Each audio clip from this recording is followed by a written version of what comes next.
This week we've looked at the real people behind the Easter story.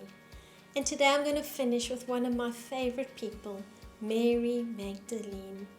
And God is so clever in the intricate details of his story, and we see his redemption power if we look at Mary Magdalene versus Eve.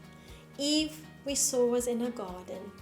People believed because she hadn't heard directly from God the instruction that Adam had given her, she was easily tempted by the devil.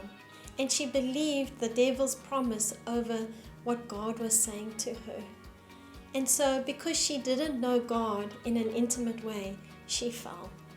But here we see Mary Magdalene, who was delivered from 7 demons, from the power that the enemy had from her. And then she gets to know Jesus so intimately. She walks with Jesus. She's with the disciples. She's there when he is crucified. And she's one of the first people to be at his tomb that morning. But let's read what happens in John chapter 20, verse 14. It says, "Then she turned around to leave, and there was Jesus standing in front of her. But she didn't realize that it was him. He said to her, 'Dear woman, why are you crying? Who are you looking for?' Mary answered, thinking he was only the gardener.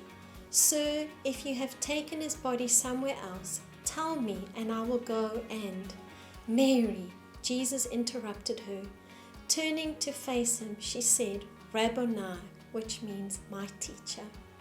Here we see Jesus in a garden. He's just been resurrected, and he comes to Mary. And he speaks directly to her. And she's so busy trying to figure out if he's the gardener and where is the body, where has he been taken. But all he has to do is say her name. And because she knows him so intimately and so well, that name she recognizes, this is my Jesus, my teacher.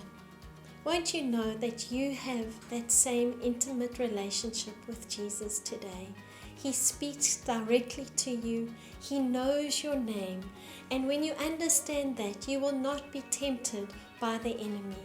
You will be able to have a relationship with him that will walk out the freedom that he so dearly paid for at Easter. Go and remember that as you celebrate Easter this weekend. Know that he's paid the price. He's bought redemption from what the enemy took from that in the Garden of Eden.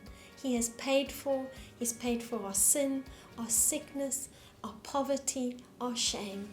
And now he freely gives it, just like Mary Magdalene. Hear your name today and know that you are highly favored and deeply loved.